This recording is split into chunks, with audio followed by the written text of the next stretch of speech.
All right, everybody, today we have the beautiful Lily LeBeau on the show.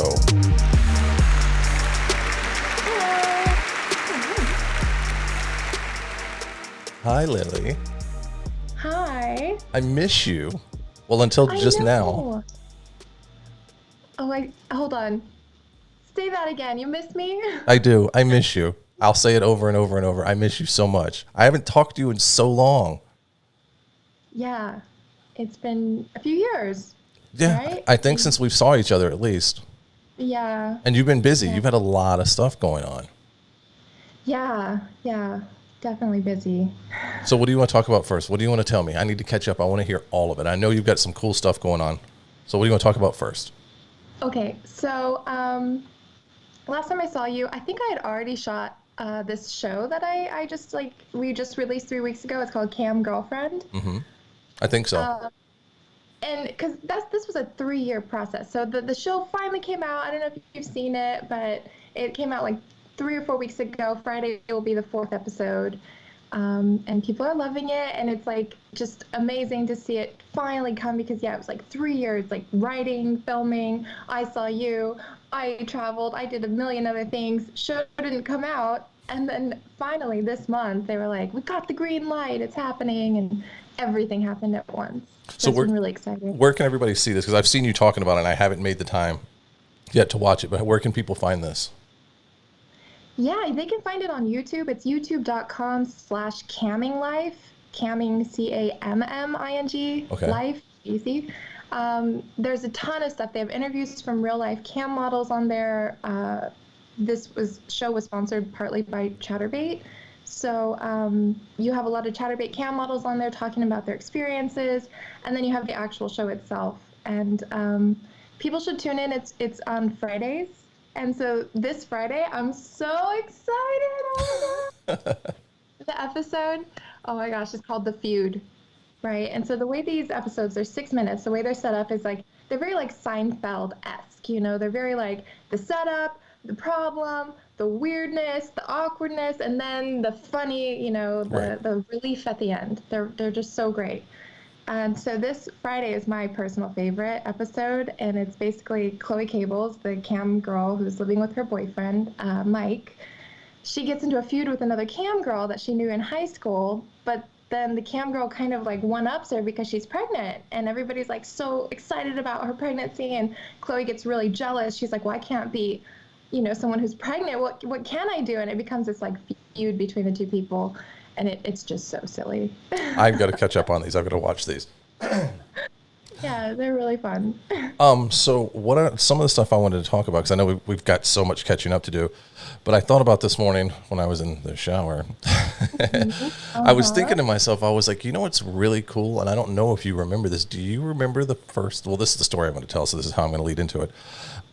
Do you remember the first time we met? The very first time we met? Yeah. At Kink? Well, it was before Kink, on the way to Kink.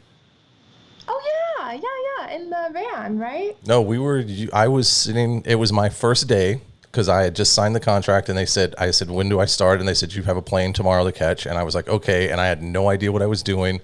And I was sitting at a table in Burbank Airport with Aiden Starr. And you came walking by and she's like, oh my God. And she called you over. She's like, do you know this girl? And I was like, no. And you were like, hi. And you sat there and chatted with us. Then we got to Kink and then you came down on set and I was like, oh, fancy seeing you here. Yes. Now I do remember. Yes, we were each other's, like introduction. Because that was your first time at Kink also, right? That was my first time shooting for that site, which I believe we shot for. It was the Training of O at the beginning, wasn't it? Yeah, it was the Training of O. Yeah, I just went right into it. Yeah, it was like, hi, I just met you this morning on the plane, and now we're going to do this crazy shit right now. Yeah. And it turned out to set a precedent because it became the thing. Remember where we brought Peter down and Peter was like, if you do them all like this one, you're going places. And I was like, thanks, I think. Yeah. Well, I mean, obviously it didn't scar me because I came back again. Right. Exactly. Oh my God. With all the shit that you and I shot and all the sites that we shot for over the years that we've known each other is crazy. Now that I'm talking about it, I'm like, fuck, we did a lot of stuff. Yeah, we did. A lot of stuff. Yeah. And somehow you still love me. Of course I do. oh my gosh, I was just about to say, you're the only person that like I actually, on set at the armory, I would call you daddy, and I meant that in such an honest way because you became this like very like dominant daddy figure. I knew you were gonna take care of me, you were gonna give me what I needed, what I wanted, and I felt respected. I felt, yeah, taken care of in that very kinky kind of daddy way. Right. And I loved it. I never really understood that role until our relationship, until working with you so much. It's crazy because the upper floor really kind of had that, because I was never into like call me daddy, but because of the upper floor and it started happening, so I was like, okay. And then when the wife would come and visit, I don't know if you were ever on the upper floor when that happened, but when she would come in and she was still pregnant, all the house girls, all the house slaves would come here, mom, and they called her mommy, and they'd bring her in, they'd sit her down, they'd get a little stool, they'd put her feet up, one of them would run, get her some coffee, the other one would sit there and like rub her feet and talk to her, and she was like, will you please tell them they don't have to do this? I'm like, I never told them they had to. They're doing this because they want to. Yeah. And it was this very sexy, incestuous kind of family that we had going on up there for a while, I feel like. Mm-hmm. Yeah. So dirty. Dirty, but so special. Dirty, and so, like, I don't think people understand, like, the level of love and care that is just right under the surface of this BDSM, outer facade, whatever. Of course it's BDSM. Of course it's rough, and there's bruises, and there's tears and spit, and it's, it sounds very dark, but there's this, like, huge, like, energy of just, like, love and support and care. And I think it's beautiful. I do, too. I was just talking to the new CEO, because I don't know if you have been keeping up with the current events over at Kink, but the owner stepped down. He wanted to be a full-time father, which is amazing. It's weird because it's the owner of Kink, but nonetheless. And we now have a CEO, a female CEO, which is super fucking rad. And we just had a conversation yesterday, and we were having a discussion about like what makes a good top. And I was like, well, it's kind of like going to Oz. You pull it back and realize it's just a normal person back there, and it's just this persona. But one of the main characteristics I feel like to be a top is to be empathetic and compassionate. And when you say that, you're like, wait, no, you're supposed to be big, mean, and scary and hurt people. But it has to be this, I have to be very like caring and nurturing, or people aren't going to say, oh yeah, I'm going to let him beat the shit out of me and torture me until I cry because he's just an asshole. No, they're doing it because they're like, he takes care of me and I feel safe, like you said earlier. So it's funny that we are in this conversation. I'm like, I just was talking about this yesterday. Yeah. Well, and I mean, on set, I think it's so different because we have this thing to film, we have a product to do, and I think working for Kink, and especially BDSM, is some of the most authentic scenes I've ever done in my career because you can't really fake a lot of it. Right. But you're still making a product, and so it's really interesting how, if you were to like separate the industry from BDSM itself, a lot of the stuff that you're doing is therapeutic. It is like going deep into your soul. It's facing demons. It's facing old messages that are holding you back. It really is like diving into the soul and bringing up that darkness and putting it in the light and kind of facing it. And I don't think people understand that when they're just like watching a scene. Maybe they're new to the kink lifestyle or whatever. Right. But it's so deep, and you never find that within like mainstream vanilla porn. You never like go soul searching right in mainstream porn, but I did do that with kink in really healthy ways a lot of times. Really like you remember you used my need to please and my perfectionism against me. You set me up with challenges I couldn't fucking complete because that was the point. And I saw in those moments like, whoa, how tied I am to like being perfect, and like this character that can't be imperfect, that can't be messy, you just like right tear it down. And it made me realize that it's not authentic. That's not really me. I am messy. I am everything. I don't have to be perfect. Right. Or at least it's okay to be that way. Yes. Right. Yes. And that was what, I don't know, and again, how much, because I know you've been busy and you've got so many other things going on, but the CEO came to me and was like, hey, we're looking for new ideas. Is there anything you'd want to do, or is there anything you want to pitch? Because obviously I'm doing the same stuff I've always been doing. And I was like, the only thing I would pitch is my old school version of the training of O, where it was not what James Mogul did. It was my version. It was militant in it. But I was like, I don't want this. We're graduating to the upper floor. I was like, we're not doing 12 positions. We're not doing all of that shit. I was like, what I want to show is the authentic journey of the submissive. And I was like, we'll start with this and we'll do this. So it's still a 4-day process, but it's done in a way that it's the exact same way that you just described. It was me bringing someone in, spending it. And I'll tell you this, like day one, the first time we shot it, my videographer, I don't know if you remember him, but he looked over and was like, we've never done that before. And I feel like that might be the hottest shit I've ever watched you do. And there was no bondage. Both first days, I never did bondage. I stood there in a room with them and I fucked with them.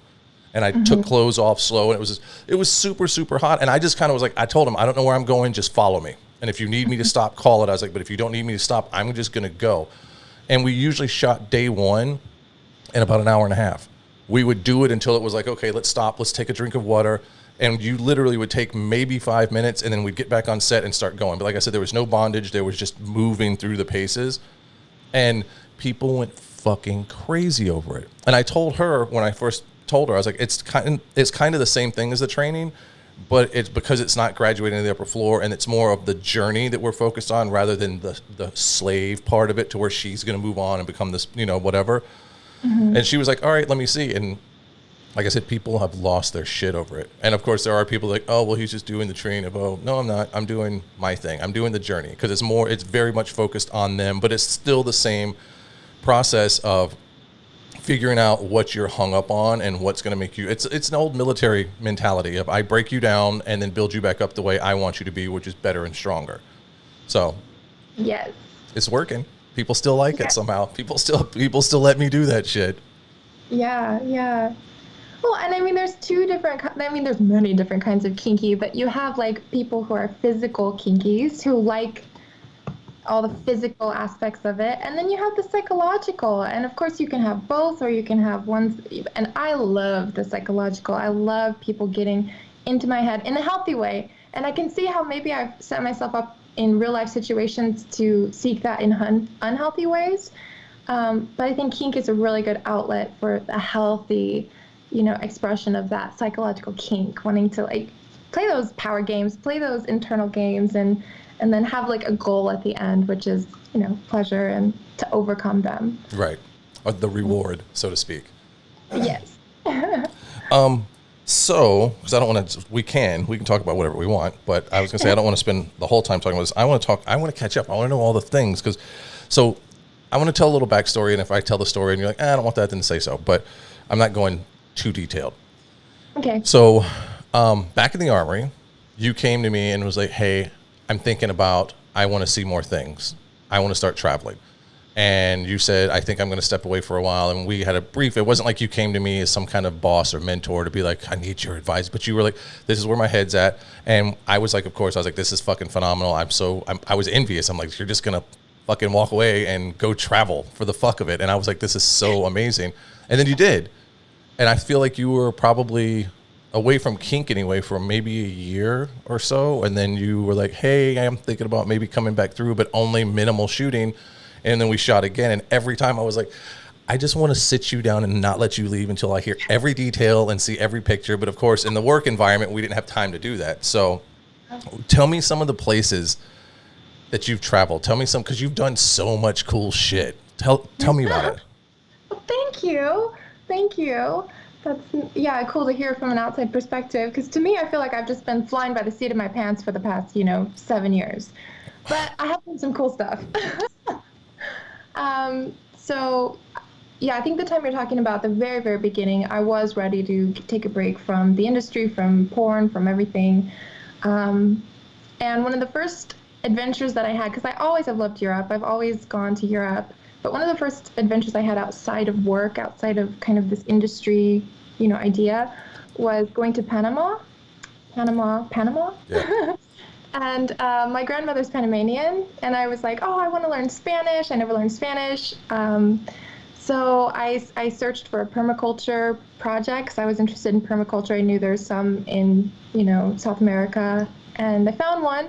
started going out there for 2 weeks at a time. I'd come back 2 weeks at a time. We were helping to make a permaculture park in a small village, Penanome. Or no, that's where we were staying. The village was somewhere else. And it was really cool. And I was like, I'm going to do it. I'm going to move here. And so then after about a year of traveling back and forth, I decided to get an apartment. I lived there for 2 months. And it was funny because I had this moment. I was like on the farm with these kids and we were jumping off the cliffs into the water. I had another volunteer with me and 2 kids. And there was 2 levels to jump, right? And the bottom one, I was so scared. I was so scared, but I jumped in the water and I was like, whew, I touched the bottom pretty hard. I touched the bottom. I was like, okay, well, that was pretty scary. And then, of course, they're like, you got to do the big one, do the big one, do the big one. So I'm like standing up there and like, they know my real name. And so they're like, I'm just going to say it. I don't actually care if people know my real name. They're like, Lacey, Lacey. And I just was like, oh my God, they're cheering for me. They're cheering for me. I was like, I got to do it. I got to do it. And I couldn't do it. And so then in my head, this whole metaphor came. I was like, you know what? Maybe this isn't my mountain to jump. This isn't my jump to jump. Maybe it's okay if I just want to be safe on the small one. And it became a whole metaphor for Panama because I felt like Panama, I wanted it to happen so bad, but there were such culture differences, language I was slow to learn, my finances, everything. It was such a struggle. And so in that moment, I was like, okay, I did it. I was here, but maybe Panama's not my forever home. Maybe it's not my big, jump. All of that from that. That's fucking deep, man. That's holy shit. Just as you said that, I was like getting chills. I know, deep man, but so then Switzerland came pretty soon after. So I stayed in Washington. I've lived in Washington and Panama and whatever. And then Switzerland came, and I think that's my big jump. That's okay. My forever home. It's been 4 years and it's been a struggle as well, but it's just a struggle that keeps making me stronger and smarter and more in touch with my, demons and my relationships with other people. And just, yeah, it's been so intense and it's been so transformative. And yeah, so I've been quarantined here since February. I mean, hold on. You're in Switzerland right now? No, I'm in Washington. I wish I was in I was like, wait a minute. How the fuck did I not know that you were in Switzerland now? No, I got quarantined here. Oh, fuck. So you came back here to visit and got stuck? Yeah, basically. Luckily, I have family. So I'm with family. Okay, well, that's cool. Best case scenario, I'm not on the streets, so it's okay, right? Okay. We all had to deal with some shit during this. Or still dealing with some shit because of this motherfuckers. I know someone, I just did a podcast with, do you know Ricky Johnson? Yes. I just did a podcast. I never met him, and he seemed like such a like-minded person with me, and I was like, I got to talk to this dude, and I finally got the ball. And this is funny. I just started my 17th year in the industry. He's barely in his 5th year. I was so nervous to get in touch with him. I was like, and I told Becky, I was like, I'm just going to do it. She's like, do what? And I was like, reach out to Ricky. She's like, oh, you are? And she was excited too, because this was going to be the first time I was going to interview someone that I had never met. I knew barely anything. Whatever the internet had to offer was all I knew about him, except for what I saw, his personal, information. And he is stuck in fucking Turkey right now because he went over there for I forget what he said he went over for.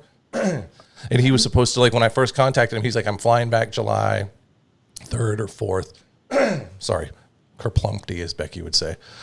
But he said he was supposed to fly back, and then he had 14 days he had to quarantine so we could do the podcast at any time. So we set a date, set a time, and then when I started talking to him, he said, I'm stuck here. They won't let me go back because America can't get their shit together. So they won't let me fly back home.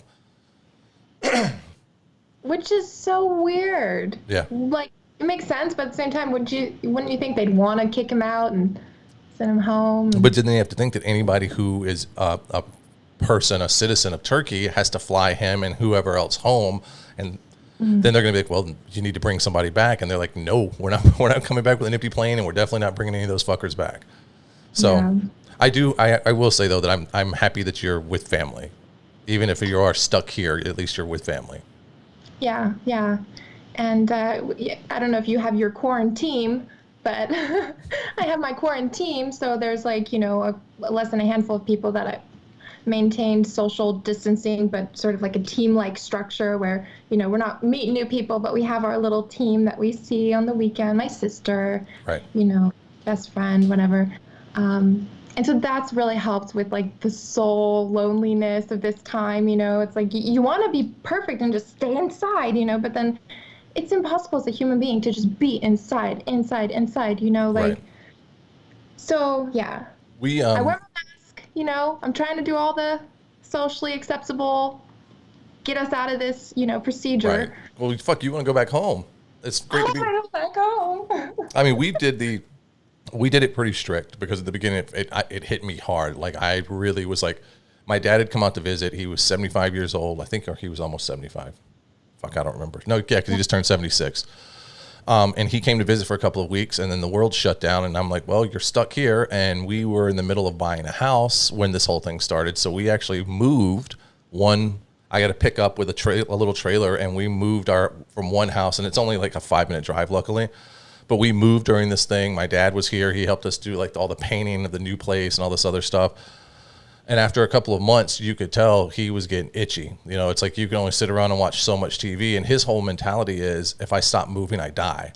So he's like, I can't just fucking sit here. And he helped as much as he could with all the projects I was doing. But at the same time, he was like, there was only so much. And I'm very independent about the way I do things. So he kind of was like, and I kind of would joke with him. I'm like, oh, look, the roles are reversed. You're holding the flashlight now, bitch. And kind of tease him about it because that's what I had to do with him as a kid. Yeah. So, but we got, we started getting through it, and we realized there was a handful of people that we were close with that also were doing the same thing. So we were like, we referred to it as expanding our bubble. So instead of it just being me, the wife, and the kid, and my dad's home now. He finally went home, but we expanded it to where we allowed a couple people in to come into the house, and when they would come over and have dinner, and we were like, you know what? If you're in the house at this point and we trust you enough to be in our house, we're not even going to worry about the mask because we're in the house together, because you're just like, you're another quarantine family.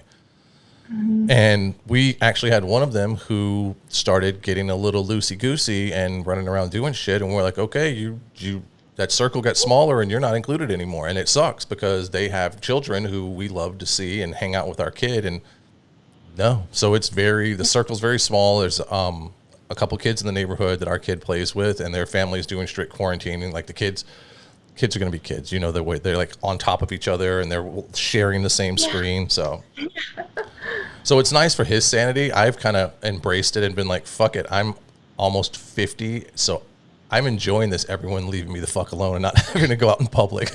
I miss working. I miss the interaction with people, but the rest of it, I'm cool. I'm digging it. I've been cooking my ass off.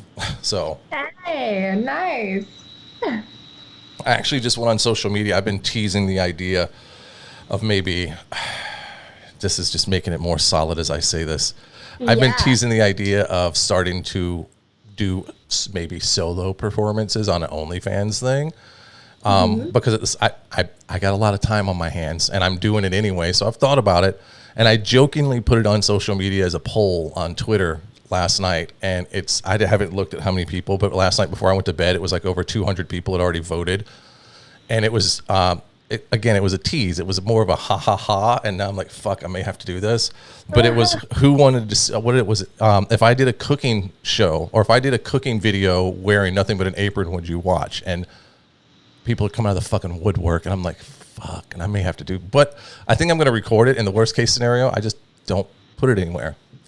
And at the end of the day, I doing all of the things on camera anyway, except pulling Junior out. So at this point, it's not like I'm changing that much. I'm just showing what I've been hiding this whole time. Well, and people probably would be dying to see it. I mean, I would be dying to see your OnlyFans. I mean, I would rather you yell at me and give me, instructions to be a better person and tell me to clean my room. That's my personal kink. So right, and that's the thing is I don't even know how I'm gonna do it, and because people don't know this about me, but I'm surprisingly actually am shy in real life. So I'm gonna ease into it. I may start with a cooking segment with just an apron on, so maybe you see my butt every once in a while, and then ease into it and see how comfortable I get. And then who knows? Next thing you know, I may be dressed up in some weird fuzzy outfit, jerking off, running around doing handstands. Who knows? I would pay to see that. That's the problem is everyone keeps saying they're like, I would pay for shit like this. And I was like, damn it, this isn't helping me at all. Because money's a motivator. We all know that. Money's a motivator. Fuck yeah, it is. And like, speaking of OnlyFans, I'm so thankful for OnlyFans during this fucking pandemic and camming and all the online sex work that I've been able to do. It's amazing. You know, like OnlyFans, there is a method to the madness. There is a way to do it and be profitable. And it's just wonderful. And I feel like my fans are really loyal and they've just been incredible during this time. They've definitely kept me afloat, kept me alive, kept me fed during the pandemic. So yeah, I'm like all about OnlyFans. You get that money. Well, dude, here's the thing. And I've talked about this with a lot of people. The thing that's changing in this industry right now, on top of all the other shit, you know, with the racial injustice that's going on in the world, it's now people are looking inward, especially in this industry. People are really legitimately calling out fucking sexual assault motherfuckers now. Like people have been pulled. I've been saying this. This is the funniest story to me is you know how fucked up you have to be to get pulled off of Pornhub? And this has happened. This jackass, and I forget his name. I'm not even going to give him any like clout by saying his name out loud. But he has fucked up so badly that they started a petition and so many people signed it. Pornhub stepped up and was like, okay, we'll take his content down. Like there's been a lot of shit that's happened in this industry with a lot of people and that they just kept keeping on. But this motherfucker not only got kicked out, his shit got taken off a free site. Like awesome. Like how the fuck do you get fired on your day off kind of shit? Like what, yeah, you know exactly. How bad, but it's so cool now because this OnlyFans and Fan Centro, the performers have the power. Like the companies are like, hey, it sure would be cool if you could come shoot for me. Where before we're like, you need us, come over here and put up with our bullshit. Now the models and the talent are like, no, I don't need you. And if it's not something that's almost a passion project, yes, they're not doing it because there's some of these girls, they're making $50,000, $60,000, $70,000 a month. Right. There's people. I'm sorry, but fuck yeah, I know. And there's people in this fucking country that don't make half of that in a year, and these girls are hustling. I'm sure there's probably some boys too. Watch, I start cooking with my apron, I might be able to. No, I'm just kidding. I won't make that kind of money. Who knows though?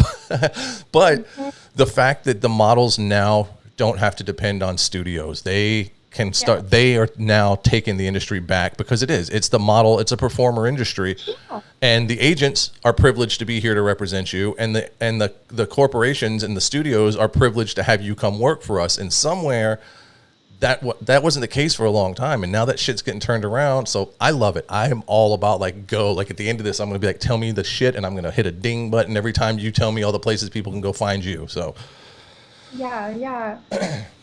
You made me think of something else. What was I going to say? Oh, and also just let's keep in mind, you know, some people might be like, oh, 50,000, 60,000, that's ridiculous. Well, nobody's paying for our anything. Nobody's paying for our, you know, we have to retire. We have to save this money. We have to make a lot of money while we're hot. Like, I'm doing a little PSA right now because, you know, I think people think, oh, well, sex work, is it worth it? Is it, you know, what are they paying for? Well, these girls are not going to have a retirement plan if they don't make one themselves. Nobody's going to come in and help them. Nobody's going to be like, oh, you decided to do porn and now you can't find a job, or now you've been outed at this place that you did find a job. Like, let me come help you. Like, no. I mean, maybe there are some organizations coming. There are sex worker supportive organizations out there. But overall, you're going to have to face this huge stigma the rest of your life. Like they say, if it's on the internet, it's never going to die. Right. It's like, forever.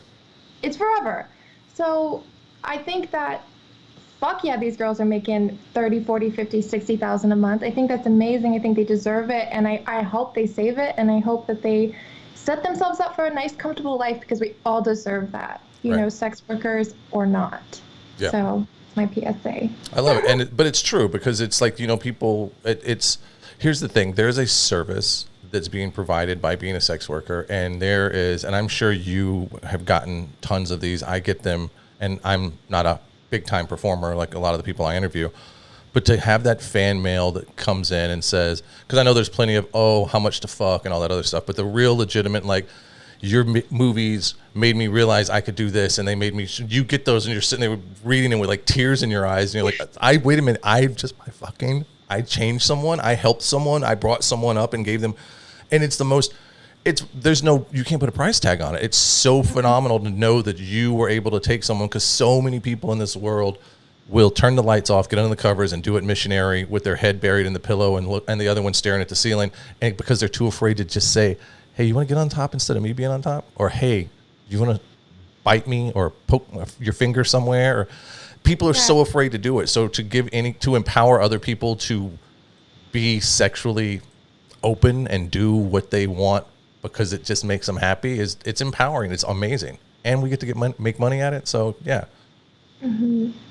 Yeah, and I think sometimes I look at like the work that I do, because I've been in 11 years shooting content, and I was talking to my friend Lou the other day, and I was like, yeah, some days I'm like, I'm so sad. I'm like, I don't feel inspired. I don't feel creative. I should be happy to do this job because it's such a great job. Right. But she made a good point. She's like, a person who's been a baker for 10 years probably doesn't like sugar. A pastry chef probably doesn't like sugar at the end of the day because they've been eating it for 10, 15, 20 years, right. So I think, it's also good to remember that, like, it is a great job. We are in such a good position. And, for me, I think I don't like to get bored. I need the creativity. I need to forgive myself some days when it's like, I don't want to do sex work. And it doesn't mean that I hate sex work or what it's about. It means that I'm just have a lot of it, And right. so I think what I'm looking for now is how to kind of expand that creativity, because I feel like my sexuality is changing. My thoughts are changing. My desires are changing. I'm getting older. I'm almost 30. I'm It's like, no, I'm almost 29. I'm 30 in January. Oh my God. Okay. Anyway. Yeah. Oh shit. I just had a moment. Sorry. But so I realized, what I've been shooting before and what I want to shoot now is different, but it's exciting because I know that the work that I put in now is going to be there forever. This is like my, repertoire. This is like my thing that I'm leaving the world. Right. And yeah, so some days I get like, but you're right. When somebody sends you a message like that, you're like, oh yeah, that's why. Yeah. And it's one reason, there's many reasons. The creativity is, I do love creating, but I do love hearing from people when they are thankful for what we produce and what we do. And it is really helpful. Yeah. I did. One of the things that because I've been doing, if you technically look at it, I've just been doing the exact same thing my entire 16, 17 years. But what's happened is it's progressed from me. When I first started doing it, was like, oh, well, I watched my boss do it and I see how everyone's doing it. And it wasn't the way I wanted to do it, but I was into it. So I was like, okay, this is the way.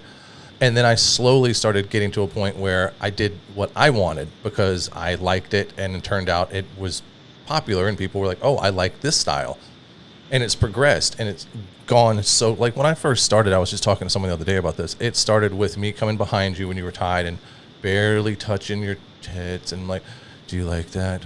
Are you a dirty girl? Because it was what you did. That was how you dommed. And then you may hit them a couple of times and they, ow, and you're, okay, I'm done. And then you, oh, you're so dirty. It was really kind of an awkward, creepy guy thing. And if you would have told me 16, 17 years ago when I started that there would be a point to where I would torture people until they were crying and begging me to stop and I was calling them bitch, whore, slut, and cunt, I'd have been like, there's no fucking way. And Really? And now it seems like it's just the common thing for everyone. They're like, oh, that's just JP. He's just doing his thing. Like, it's not that. But 15, 16 years ago, fuck no, you didn't treat girls like that. You barely finger banged them, much less anything else. So it's like there's this progression, and I think with how you to your point is as a creator, you get to where as you change and elevate or even shift laterally, you are just because you have to, at the end of the day, you have to be doing something that you think is hot and that gets you off. And 99% of the time, if you think it's hot, there's a lot of motherfuckers out there that probably do too. And as long as it's legal and consensual, people are gonna buy it. Like, build it and they will come, literally. Yeah. Love that. Yeah, I agree. So sorry, we got sidetracked. So Switzerland, tell me more about Switzerland. Tell me what's going on over there. Okay, yeah, we'll talk about Switzerland. That's good. Unless you want to talk about more, we can keep going. No, let's talk about Switzerland. Tell me about Switzerland, because we're gonna keep swinging back into sex. I mean, it's you and I. We're gonna keep talking about it. Yes. Okay. Switzerland. Switzerland. Well, I mean, honestly, okay, I was gonna get married in April. I don't think I told you this. No. Yeah, I was gonna get married. I'd been dating this person for like 2 years, and I'd been in Switzerland for 3 total at that point. So this August will be my 4th year. And yeah, it was really fucked up at the end. It got super fucked up. It was one of those, I was so pissed because the coronavirus happened, and then there was like a meme. It was like, for all those people who are going to get married, maybe now you'll think about it. And I was like, I feel called out right now. No. We did think about it, and we got into a lot of like really deep conversations, and yeah, we ultimately realized that we were just kind of like in this trauma bond almost. It was just 2 very different people, and just kind of oil and water, and we just kept trying and trying and trying and trying. And like, I feel like in February, everything changed for me because this relationship ended, the marriage didn't happen, coronavirus happened. And it really came to this place of like, okay, well, what do I want for my future? What does Switzerland mean to me? Like, why am I going there? People are like, why Switzerland? And first, Lou is one of my closest people. She is, I think, my soulmate in this life. Like, you don't have to have like a man-woman soulmate. I believe she's my soulmate because we just harmonize on such a level, and we're very different, but like this internal, energy is so the same. We just understand each other. So I think when you have a relationship like that, you don't want to let it go. Right. And so she's there, our little dog's there. And yeah, as far as this past relationship, it really just opened my eyes, because I think when you're in like change, Switzerland's not my home country, I'm going back and forth every 3 months. You really question yourself a lot, because you're changing cultures, you're changing time zones, you're at the mercy of people when you come home. And then I'm in this relationship which is so up and down, and I'm just like, it's me, I'm so messed up. And I actually posted some things on YouTube talking about my mental health struggles, not just within this relationship, but my whole life. And honestly, I think Switzerland, the relationship, Lou, this is my soul leveling up. Like, it's been so hard. Right. I have seen my darkest moment, and I'm like, oh, this is the dark night of the soul. But then, no, it's not. That was just a teaser. That was just the warm up, And That was just the opening to get there. And I'm thankful. I really am thankful, though, because it has. And I don't know if you know what the Saturn return is. Saturn return? No, please tell me about it. In astrology, when you're born, Saturn is in a certain place in your chart, and every 29 to 30 years it comes back around. And when it comes back around, it's a period of about 9 months, where it's just like asking you to question your beliefs, question your ideals, question what you're doing with your life. It's just like the relationships, everything. It's all kind of like in upheaval, and it's destroyed so that you can put it back in the way that you want to put it back. Right. And that started for me actually in February. Okay. So I think that's funny. I think that these years leading up to this moment right now, I just really think it's just been asking me to just like take away all that crap that's not serving me, look at myself. Am I a monster? I mean, I feel like now I can say, no, I'm not a monster. But let me tell you, this past year, I questioned that a lot. Like, what am I doing? Am I showing up in healthy ways in my relationships with people? Like, am I a nice person that I want to be? I feel like I'm a nice person, but I look at my actions, I'm like, well, what's up with that? Right. So I feel like I'm coming out of it right now. I'm really excited. I'm like, gonna get my school going. I got the OnlyFans going. I'm saving my money. I'm getting all these little debts that I had collected paid off, and I really hope to start fresh in Switzerland. And Lou and I, we shoot. We both have OnlyFans. We have a mini vids together. We love shooting content. There's people we've met, in London and Paris. We have a little network that we're making out there. Okay. So hopefully by the end of September, I'll be in French school, living in Switzerland legally for the next however long. I love Shooting. that. Yeah, my happy ending. I love that. Did you realize going through this, because it sounds like this is, and as soon as you said it happens every 29 to 30 years, I'm like, oh, I can tell you about when it happened to me around that age. So, but do you feel like, by tearing it down and putting it all out in front of you and saying, okay, this part I still like, this part I need, that was in my fucking way the whole time. Do you feel like, the self-reflection is what kind of helped, like looking inward and going, all right, like you said, was that healthy? What the fuck was up with that? Like, do you feel like your self-reflection is what helped you push the bullshit out of the way so you could have a clearer path going forward? Definitely. And also, I mean, I've always been told when I was a kid, don't be a victim. Don't be a victim, and I've really taken that to heart. And I think the thing with that is, yeah, it's powerful. I'm not a victim, but sometimes you are. Sometimes you are. Right. And I think that's important to realize too. Like, not that you don't have power, but in some ways you can be victimized.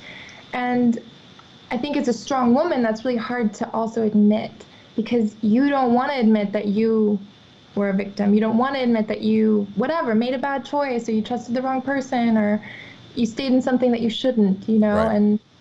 And really yeah, getting rid of the bullshit, but also realizing what bullshit's not mine, you know? That's a A deep lot one. of people, they like to they like to tell you, oh, this is how you are, oh, this is how you are, this is how you are. But it's like, well, okay, I'm getting a lot of mixed messages because I don't think that, I don't feel that. In my heart, I feel this,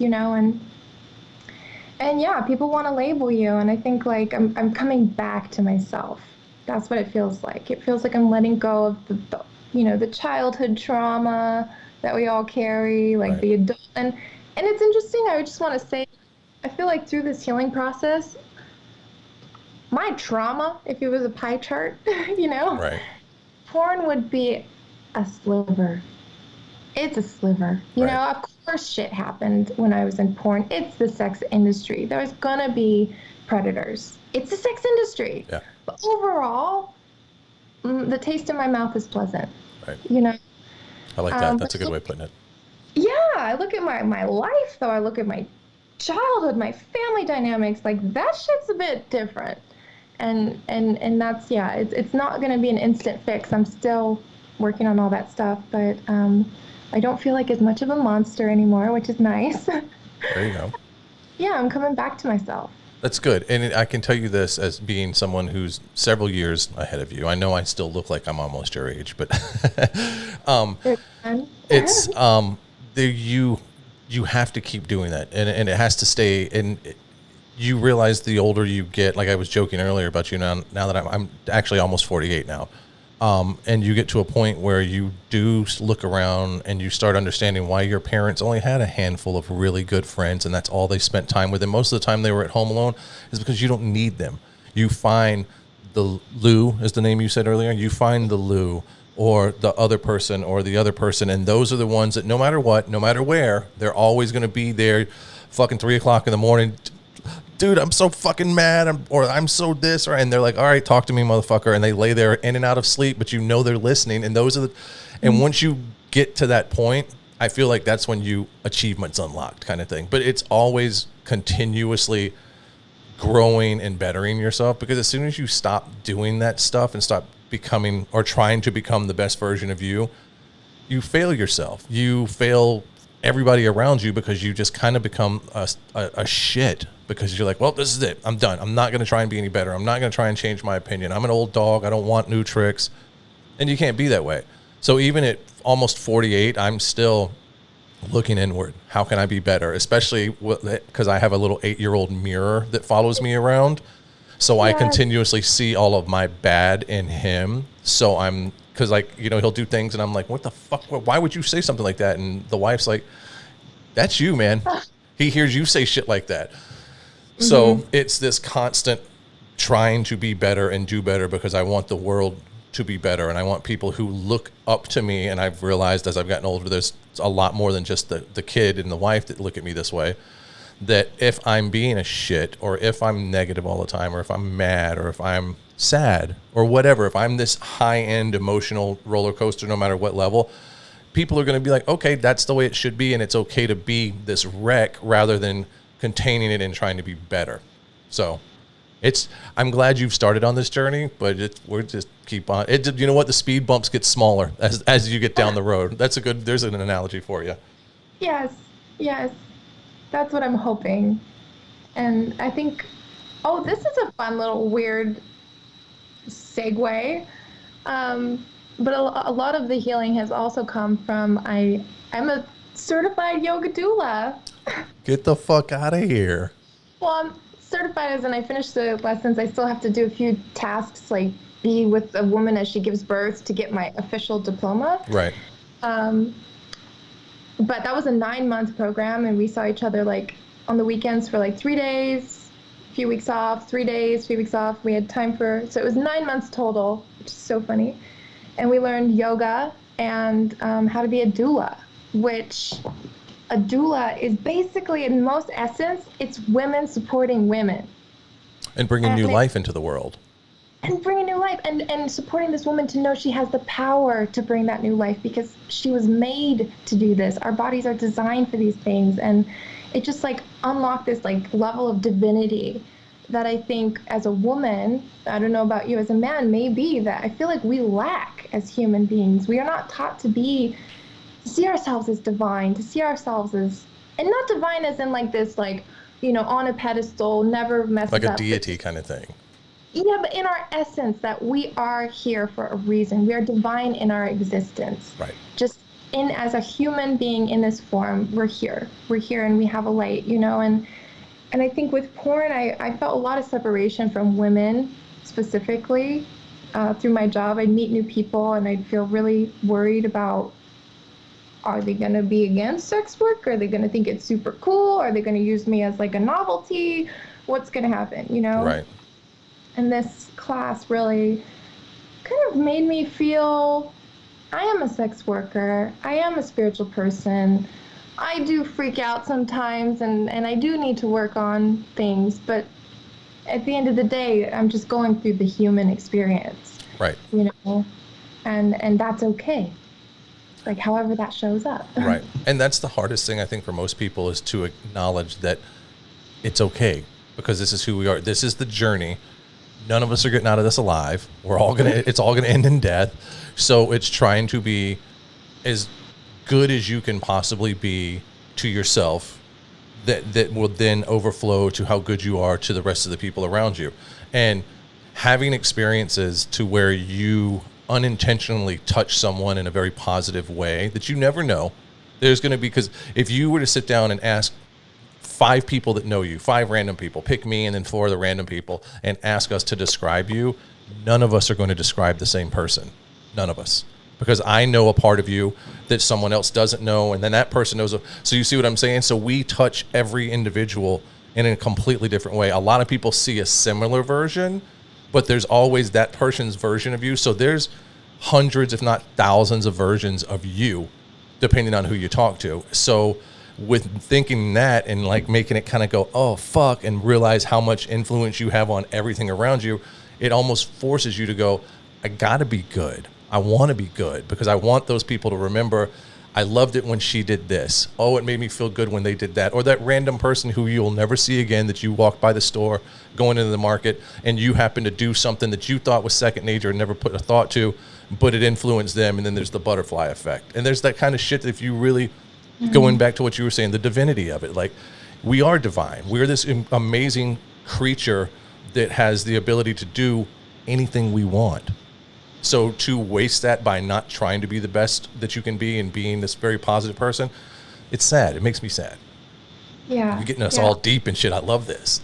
Oh yeah, just wait, next deepness. And my spirit animal for the year, because I also feel like there's a lesson for me, which is my spirit animal is a bear, a golden bear right now. Okay. And I did some meditations. I've always dreamed about this golden bear and I was always afraid of it.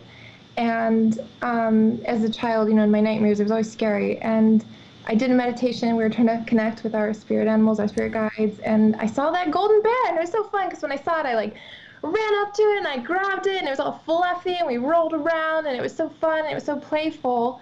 And but then I remember it's a fucking bear and it could eat my face off, you know? And that, I think that's the energy that I'm being asked to find now, is in myself, knowing that I can be fluffy, I can help, I can be giving, I can be this divinity, this, Mother Mary, but I also can be Lilith. I can also be like this dark goddess. And that is not, there's not a good or bad. Sometimes a bear needs to show their claws. They need to show their teeth. Right. They need to fight, And I think as women, it's so important to know that you can be that divinity. You can be that good, caring, compassionate, overwhelmingly loving person and create that butterfly effect. But at the same time, it doesn't mean that you can't show your teeth. Oh, 100%. Right, and I just feel like that was big to me because I didn't realize this, I thought it was this, this splitting of like, I have to be good, I have to be good. If I do this, I'm bad. It's like, no, I am in essence good. I am a human being. I'm a light being, and if I need to show my teeth, then I can, Right. And that energy is really, really, really exciting to me because it's new. Right. And I have, since becoming a father, have kind of looked towards nature to not necessarily justify the way I do things, but more as to almost emulate, if you would, like in a way that's saying that, like everything like you just described, it's just nature. Like you take the human aspect out of it. Every creature on this planet does that. They have this caring, affectionate, nurturing side of them until you fuck with what they're protecting. And then the teeth and the claws come out. And it also comes out when it's time to feed. And that's not an anger or a rage, but that's a tool that needs to be used to make things happen. So it's, put on your big girl panties or big boy panties and fucking do the thing that you have to do. Doesn't mean that you're a ferocious beast. It means that you have the power and you know how to fucking harness it and use it when it needs to be used. Or you take the fucking heels off and tap someone in the fucking forehead with that son of a bitch, and they're like, oh shit, there's the claws. So I feel like, but if, like I said, if you look at it, that's the way it is. I mean, we used to when we lived in the East Bay, we had this big grassy area behind us, and we used to joke that it was like fucking a Disney movie. There were deer and skunks and hawks and squirrels and fucking rabbits and all kinds of shit. And I was sitting there watching this mama deer and her two little fawns, and one of the fawns were kind of getting rough with each other, and mama deer hopped up on the back two legs and the front paw or front hoofs, and tapped that motherfucker on the head a couple times, and he stopped fucking with his little sister. Oh, that's funny. And I was like, you see that? They do it. I was like, so it's not abusing, it's disciplining. Hey, I fucking told you to stop. And a deer can't say, hey, stop hitting your sister. The deer is just going to sit there and go, all right, you should have known better. Tap, tap, tap on your fucking head with the hoof. I like that. Yeah. Stop it. So, but I think like to what you were saying is I think it's just nature in the way that this world is. And people forget that we're a lot smarter, but we're still just fucking animals in this big fucking planet that we live on. Yes, and if you don't realize that you're going to keep acting like an animal, you have to realize you're a fucking animal to stop acting like an animal. Right. You have to embrace it. Yeah. And you can use it because I think, I had this conversation with someone recently, like the primal versus the intellect, knowing that we are this deep primal being that is driven off of the need for food, the need for procreation, the need for security, these are basic needs. But we're also really intelligent human beings that build skyscrapers, and we do have this ability to recognize those. But I think when you integrate them and you realize and you can use them, like sex is a powerful energy, there are some things that really can drive you if you can harness them. I think you mentioned that. And yeah, I think that's part of growing up. It's not being so like, my life is just this like thing I can't control and I just go here and here and here and hope for the best. It's like, no. Like, okay, I have an intense need for freedom. Well, how can I channel that into something that's more healthy and conducive to the life I want, Because I need freedom. Right. That's for me, and it's essential. But I see how I try to fight my own basic, self by setting these strict structures because I need this, And yeah, I'm really trying to flow with my nature. And we all have different natures. Obviously, we're all animals. We have some basic ones, but I'm kind of into this Enneagram testing. Have you heard of that? No, Enneagram? I haven't. Enneagrams basically it's the 9 archetypes of humans.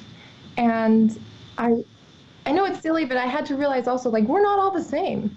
What drives me is not going to drive someone else, as deeply. Um, yeah, I was kind of pissed actually. I'm getting a little off subject here, but the Enneagram No, test, it's okay. it was like you're an individualist.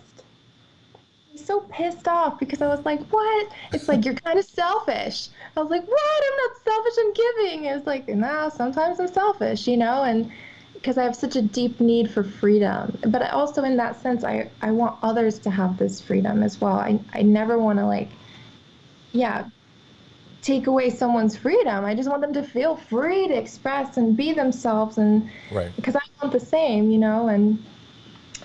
and so yeah, I think it's really important to know about ourselves, know about our history, know about our true nature and our individual nature. I guess that's what I'm trying to say. Right. Well, you have to embrace it. And I mean, I tell people, I use the term actually that I don't use the beast. I use the monster that you were talking about. Like all of us have it. I do. And I'm the guy also who watches like crime drama. And every time they're like, they were a sexual sadist. And I'm like, you don't talk about me like that, fucker. Because but that's who I am. And if you were to look at what I do and how I'm excited, I'm very much a sexual sadist. I don't need to be a sadist to enjoy sex. But I very much get turned on by doing evil shit consensually. That's my other camera over there. I do it so and to harness the beast and to keep the beast or the monster at bay. I do things like I have to stay busy. Like I have to do things, or I can go to the studio and I haven't been able to in 4 months. So believe me, I've been a building fool. I have done so many home projects because I got to do something to keep the monster at bay. What I should be doing is fucking working out because my lazy ass is getting fat because all I do is sit around and build shit sitting down. But what I figured out the way to keep the monster at bay is for me to stay busy. And it's the same thing, but it's also whether it's staying busy, whether it's playing the drums, whether it's, doing yoga. You play the drums? I played the drums for 11 years. I was in bands and all kind of shit. Where was I? When I was playing drums, you said you're almost 30. You were a baby.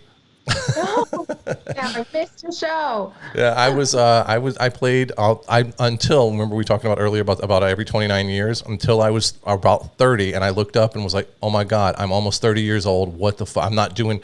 I didn't go to college because I was going to be a musician, and I pursued it, and I was in bands, and we played really big shows, and we played really cool shows, but I wasn't doing anything. I was not making them. I wasn't surviving. I still had to have a job, and I was freaked out.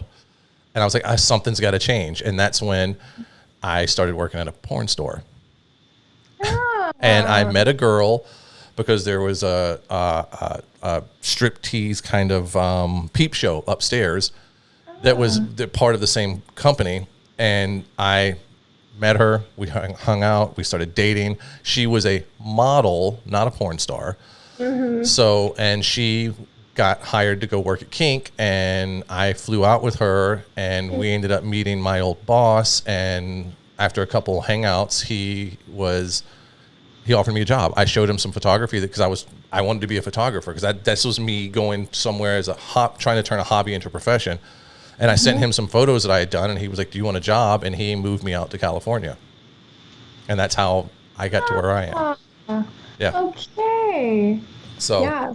But that's what happened is I was sneaking up on 30, and my whole life got turned upside down. My mom passed at about the same time. So I just had this whole fucking movement that happened to me that I was like, I can't do this. Like, I've got to be the person that my mom thought I was going to be. Like, I got all deep in my own head and was like beating myself up, and you can't be a loser. You got to do it for her kind of shit. And I'm not trying to get too sentimental, but so that was my moment. That's why when you said it earlier, I was like, oh, I have a moment too. But it's very, with the way you put it in perspective, that's exactly what it was. Like, something had to get changed.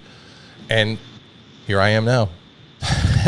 Here I am now, a dad living in fucking Vegas with a podcast and making porn.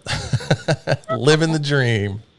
Yeah. And so it looks like you made the right decisions at that time of, who knows? I don't know. Maybe you could be a rock star musician right now, but I'm really happy that you went in this direction because now we're here. I am too. And that's the thing is I'm very happy with what I'm doing. I think this is kind of, I've kind of carved out a little section. And as long as I don't, and at this point in my life, and I say this a lot around the house, that as long as I stay out of my own way, then I'm going to be fine. Because a lot of people, you get to a point, and by no means do I think I'm the top dog. I don't think I'm the best. I know where I stand right now, there's not a lot of people standing around me. So I'm kind of in a position where I am doing things at a certain level. It's floated. Yeah, there it goes. Oh my God, damn it. There's a fly, buddy. Yeah. If you're watching, you can see it. And if you're just listening, it's kind of funny because she's trying to hold her composure well, and this fly is fucking trying to bug her. So I realized that, all right, I'm in this position, and I've seen, unfortunately, people, because of coming up to where I am, I've seen people get in this position, and they're like, I'm king shit a fuck mountain. And then they don't think they can get any better. They think they're the best. Their shit doesn't stink, like all this.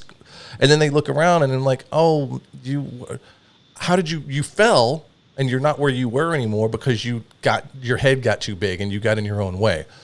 And it's the same. I tell my kid, like you were talking about, I tell him, don't be a fucking victim, because it's easy to play it. It's one thing you can't help when you're victimized, but right. Playing the victim. But it's the same thing that I'm saying now to him, is that you can't get in your own way. You have to pay attention to where you are. You have to appreciate what you've been given and what you've worked and earned, whatever. But you have to stay out of your own way, because as soon as I'm king shit, I'm the best, which at that point, if you think you're the best, that means you've given up because you're not going to try to get any better. No. And I don't. And I can have people tell me whatever they tell me and what their opinion is of me and where I stand in the community and what I do. I think I can, there's always room for improvement, and there's always time to get better. So that's the thing. Stay out of your way. Yeah. And there's always room for improvement. I'm so glad to hear you say that, because sometimes I feel like people are like you're saying, oh, I've reached it. It's like, you're not dead. You haven't reached anything. What the hell are you talking about? There's no, I don't think, I think you said something funny, and me and Lou talk about this as well, which is like, we're all this evolution, this incarnation in this planet, we're learning lessons, right? And like kind of in the spiritual community, you believe that you don't learn them in this lifetime. Guess what's coming in the next one? Right. So for me, I'm like, shit, I don't want to start over. I'm doing pretty good. I might as well just, keep going and never stop until I die. Yeah. And it's hard because you do, like I was saying before, you do get that old dog new trick mentality. It's like, well, I've done the thing. Because I watched my dad progress, and the way he thought and the way he looked at certain groups of people. And he raised me with the mentality of, no son of mine's going to be one of those fags. And he was homophobic. But he also raised us. He came from a very racist upbringing, and he swore to us. He was like, you can say a lot of things, but if you say that word, I'll slap the teeth out of your mouth. So we were raised very strict. In the South, there is no racism allowed, or I will fuck you up. But he was homophobic. But this is also back in the late 70s, early 80s, or through the 80s period, where it was a shit ton tougher for people than it is now. But my best friend, one of my best friends, I've known him since we were in high school, is this beautiful, big, hairy gay bear. And my dad loves him and sees him when they do see each other, they hug and they're like, hey. So he's progressed, and he was capable of that. But once he hit a certain age, he didn't revert by any means. So he still is very open-minded, but he stopped progressing. He stopped becoming a better person. He just was like, I'm as good as I need to be. And that's one of the things, seeing him do that is like one of those, I feel like I'm motivated to never do that. I'm motivated to, like, I have to continue to be better. And at some point I'm going to have to listen to that little asshole I call a son, because he's going to tell me, Dad, this is a dick move, or that's a dickhead attitude to have. And this is the way progressive people think now, not how you thought back in 2025 or whatever. Oh my God. So yeah, you're right. It's so crazy. But So there's that. I want to circle back because there was a question, or there was something you said earlier, way in the beginning, and I wasn't familiar with the term. What is a permaculture? Oh, permaculture is awesome. And honestly, you know, it could be like a cult. No, it's not really a cult. Don't get scared. But like in my mind, it should be. If they could like make the world like to this cult of permaculture, we could save the world, I think. Okay, So tell me about it. in essence, permaculture is just designing systems that feed and sustain themselves. So you could apply this to business, you could apply this to community, you could apply this to farming. And so the idea is monoculture is this, one species, one field of the same thing, right? The same apples or whatever. That's monoculture. But permaculture, you put an apple tree, and under the apple tree you put medium-sized bushes, maybe.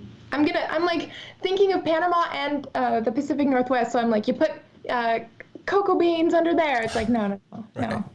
But the idea is you have things that feed each other. So then, like ducks. Ducks are really great for permaculture because ducks eat the worms and the bad fruit. They eat garbage, so you're recycling. They poop and they give you compost. So the idea with permaculture is you always are having systems that feed and sustain themselves. So it's basically creating a sustainable culture, a sustainable farm, culture, community, whatever. And I think it's beautiful. And like even like they have like rain catching systems. So like, the rain will come into the gray water, and then that stuff will get used, and that stuff will go into the ponds, which will then have it filtered from the plants, which will then go onto the fish, which will filter it more, which will feed the plants, which you can eat the fish, and then your water's clean, and it just makes so much sense to me. And I'm like, damn, if we could apply that in like across the world, It'd be a better place. yeah. And I started getting crazy. I was like, well, maybe there is not an overpopulation problem. Maybe there's a lack of resources problem in the sense of our resources are just wasted. They're wasted. And I wonder if this planet, because it is a pretty fucking big planet, and I know we have a lot of people on it, but I don't think we have a lot of people that are thriving on it. And the way we're living now, of course, it's not sustainable. But if people weren't creating as much waste, if their waste was recycled, like, I don't know, I feel like it could work. It could. And that's the thing is I talk to people about this a lot, is that we as a society have moved so far away in such a short time from being a harvester, someone who can go out and harvest your own food, whether it be you hunt and kill or fish for your protein, or you are able to grow. Think about this, 150 years ago, which is not that fucking long. That's a couple generations, 4 generations, maybe 5 generations. There were no supermarkets. There were places you could go get things like the general store that had flour and, pomade or whatever. But you hunted your own food. You raised your own crops. You raised your own, you did the farming, and then you knew the person, well, I'm raising cows, but over there they're raising corn and beans, and over there they're raising, blah, blah, blah. So you had this barter system. Then that's not that fucking far in our past. It's not that far. And if you think about it, to blow, younger people's mind, like my kid, you tell him that when I grew up, there was no internet. And he was like, what do you mean there's no internet? So, but you put that in perspective, like it's not that long ago. It's not that long ago that this was going on. I mean, it may have been a little, because now I'm thinking it's 2020. It may have been a little further back than that, but it wasn't that far. It wasn't that long ago. And people, they don't know how to take care of themselves, and they depend on people to do it. So that's where they come in with the steroids to fucking make the meat fat, the bigger, faster, and they grow them, and the hormone injections. And that's where we've failed, because people become so dependent on this system. Like if you think about this, so you go and you say, I'm going to go to this restaurant and I'm going to sit down and I'm going to have a chicken breast with a side of asparagus. Sounds healthy and it sounds delicious. To get that food to you, you have had probably close to, 60 to 70 people just to get you one piece of chicken breast and a few spears of fucking asparagus. That's a shit ton. where it used to be you and maybe one other person. Now it has to, and then all the pollution that comes with it because the factories and the plastic wrapping and the exhaust from the cars that go into the fucking air.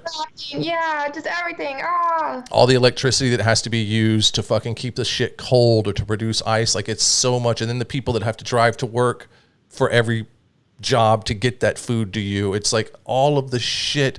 And it's us. We are the biggest plague on this planet. I feel like we are the ones who are destroying it, because you take us all away, Earth is still going to be here. And more importantly, Earth is going to heal itself. But if we don't fucking fix us and do better, we're going to fuck this up. And Mother Earth is going to purge, and it's going to be us that goes. The animals are going to stay. It's going to be us. And it's because of us that this is happening. So if we started trying to live a more sustainable life, or as you know, the permaculture and thinking, like you said, the apple tree sheds and it comes down and it feeds into the strawberry bush, and the strawberry bush, the blah, blah, blah. Because it's amazing. It's super amazing. And even here in Vegas, we've been talking about, because like I said, I've been talking about building planter boxes and investing in starting to having the big thing that you turn to make your own compost, and starting to slowly build it to where we can start hopefully growing things. And like I said, it's Vegas, so it's going to be a bitch out here, but at least doing it because it's sustainable. And ideally, I was looking away earlier when you were talking. Have you ever heard of what's called an earth ship? Yes. That when you were talking about the permaculture, I was like, this sounds a lot like the earth ship movement, because I think that's mind blowing, because you're sustainable, because you have the water system, you have the gray water, all of these things that are like the whole place lives, and you have natural air filters because the plants are inside of the building, and it's like mind blowing. And it's so smart. And you're like, how are we so intelligent as human beings? We have all these fucking systems, but something like so smart like that, oh, I don't see it anywhere. You have to dig to find that information. And that's when I say I am a fucking conspiracy theorist, in the sense of something doesn't add up. Right. And I think it's profits. That's what doesn't add up. 100%. You know, just because it's all out there. We have the technology. We have the people doing it. But there's just no there's no desire. Yeah. And there's no desire, because we've also been brainwashed a bit over the generations, and it's hard to break that. Well, what happened is they have taken this brainwashing stuff, and I'll get up right on the same conspiracy theory with you, but and I think this is more fact. I think what's happened is you have been told that we're doing this for convenience. So if you let us learn your search habits and record what you're doing and listen to you on your phones, and people can be like, oh, they don't. Bullshit. Because I have talked out loud about a certain thing and then picked up and went on Instagram less than an hour later, and it's being advertised. I didn't search it. But I was talking about it. So can I interject really quick? Yes, please. The Great Hack on Netflix. Write it down, watch it. It's all about that. You will have less faith in the world, but you'll be way more intelligent. I don't have a lot of faith in the world anyway. Oh, great. So you'll be fine. Yeah. Okay, so, sorry.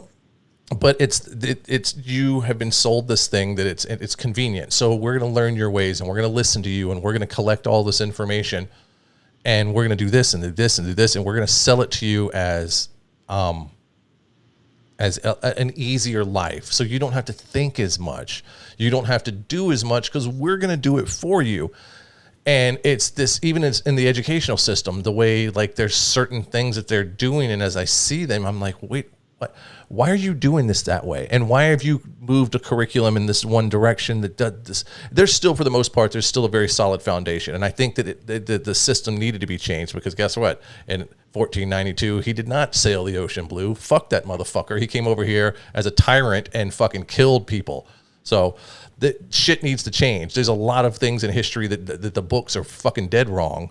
So there's all kinds of stuff. But going back to the thing is that we've been trained that to sacrifice a little for a lot of convenience, and people are willing to do it, and people are getting lazier. And now, instead of going to the supermarket and buying the food and taking it home, Well, then we had restaurants we could start going to. Now we can even be lazier and just sit on our ass and have fucking DoorDash or fucking whoever, whatever company bring you the food. So now you can just be this glutton, sick, fat, lazy fuck and sit at home and do nothing but have people bring you convenience.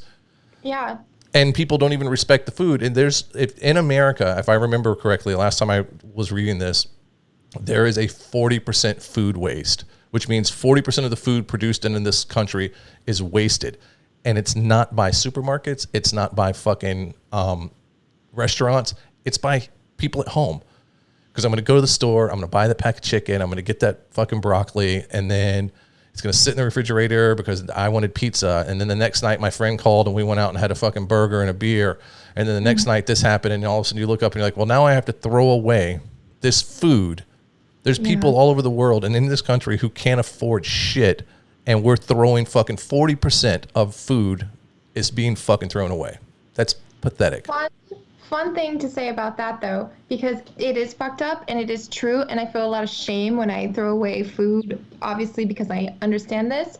But what you were saying about composting, the guy, when I went to the permaculture farm, he had something that was so great, and it made me feel calmer about having to throw away vegetables and food. He's like, remember, it's not garbage, it's compost.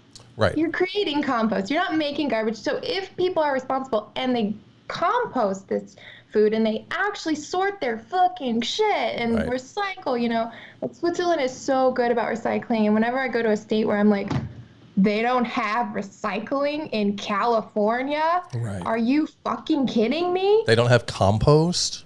They don't have composting. But even just like a lot of the apartment complexes in LA, they don't have recycling. You have to hire someone, an outside company, to come in and do composting or whatever. It's just a trash system. It's a dumpster downstairs. You just take it and throw it away. Yeah. How do you expect people to like do something for the world if you don't even make it easy for them? Like you seem to make it easy for us to like pay our bills and do everything else that gets money, but why not making it so we can like do our part to like help the world a little bit easier? Right. Like, oh, it gets me mad. Well, that's the thing is people are willing to put in the effort to be lazy. They're not willing to put the effort in to help anything else besides themselves for the most part. And for the most part, the human race is a beautiful thing. And there's a lot of really amazing love and compassion for each other, you know, brother and sister. But there's those fucks that just make it seem like everyone is, because like, oh, did you hear about on the news that this happened, or did you hear about the news that happened? And it sits there and it makes you lose faith in humanity. But as a general statement, most of us are really good people who want the best for each other and nobody wants to be mean. I mean, there's a handful, but for the most part, they don't. So yeah, I don't know. I'm gonna have to wrap this up because I got an acupuncture. Oh yeah, you do. At 12, and it's 40 minutes away, but that's something that was really close to what I've been going through, what we've been talking about, and I think it's nice wrapping up, which is I think most people are good.